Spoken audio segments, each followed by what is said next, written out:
নমস্কার বন্ধুরা, coffee red by RPD চ্যানেলে আজকের নিবেদন গোপাল ভাঁড়ের গল্প নিজের চরকায় তেল দাও। শুনতে থাকুন কফি রেড বাই আরপিডি।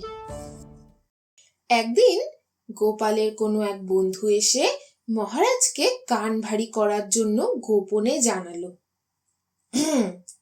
মহারাজ, গোপাল আপনার একজন কর্মচারী, লোকটাকে আপনি খুব বিশ্বাস করেন, তাই তার হাতেই টাকা কড়ি খরচ করার ভার দিয়েছেন।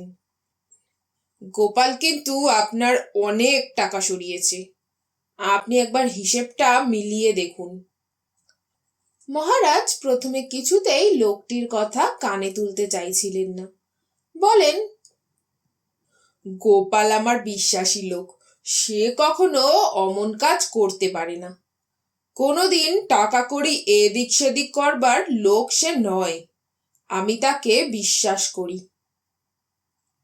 তখন লোকটি দফায় দফায় গোপালের খরচের নমুনা বলতে লাগলো। সে অমুক তারিখে অত হাজার টাকা গায়েব করেছে, অমুক তারিখে সম্পত্তি নিজের নামে কিনেছে হিসাবের খাতায়, অমুক তারিখে 1,000 টাকা জমা দিয়েছে, আবার অমুক তারিখে জাল রসিদ দাখিল করে 3,000 টাকা বার করে নিয়েছে, ইত্যাদি ইত্যাদি কত কথা বলে গেল। মহারাজ তো এইসব বিষয় শুনে অবাক হয়ে গেলেন। তারপর খাতাপত্র পরীক্ষা করে দেখলেন লোকটি সমস্ত কথাই সত্যি বলছে, কিন্তু সে টাকা মহারাজ নিজে থেকেই গোপালকে দিয়েছিলেন।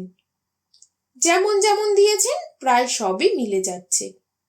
সেজন্য মনে মনে হাসতে লাগলেন মহারাজ। তখন তিনি বললেন, আমার বাড়িতে আমার অন্য কর্মচারী বা আমি কিছুই জানলাম না, অথচ তুমি বাইরের লোক হয়ে এত সব খবর জানলে কি করে মশাই? গোপাল কি তবে তোমাকে সব জানিয়েছে?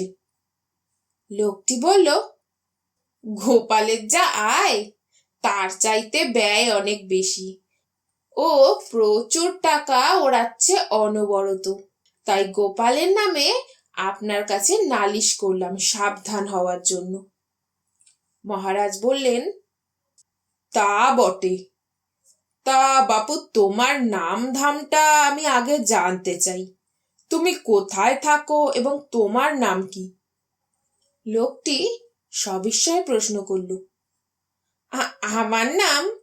কেন মহারাজ, আমি কি চুরি করেছি নাকি যে আপনি আমার নাম ধাম জানতে চাইছেন? আমি তো আপনাকে সত্যি কথাই বলছি, কারণ 2 নম্বর আসামি বলে তোমাকে গ্রেপ্তার করা হবে কিনা। তুমি হচ্ছ গোপালের পরামর্শদাতা ও বখরাদার, তা নইলে এমন সব গোপনীয় কথা খাতাপত্র না দেখেই তুমি সব জানতে পারলে কি করে বাপু? গোপাল যা কিছু করেছে সব তোমারই পরামর্শ মতো, বোধহয় ভাগাভাগি নিয়ে ঝগড়া হয়েছে, তাই গোপালকে ধরিয়ে দিতে এসেছো, তাই তো? কি ঠিক বললাম তো? যাক, নিজের চরকায় তেল দাও, পরের চরকায় তেল না দিলেও চলবে। এমন কথা শুনে লোকটি মুখ নিচু করে চুপচাপ বেরিয়ে চলে গেল। বন্ধুরা, এই ছিল গোপাল ভাঁড়ের একটি গল্প, নিজের চরকায় তেল দাও। আমার গল্প পাঠ যদি আপনাদের ভালো লেগে থাকে তাহলে অবশ্যই একটা like, comment, share and subscribe করে আমার চ্যানেলটিকে এগিয়ে যেতে সাহায্য করবেন। মনে রাখবেন, আপনাদের একটি লাইক এবং একটি কমেন্ট আমাকে এগিয়ে যেতে অনেকটা উৎসাহ দেয়। আজ আসি তাহলে, from coffee date by RPD, আমি ঋতুপ্রিয়া। টাটা।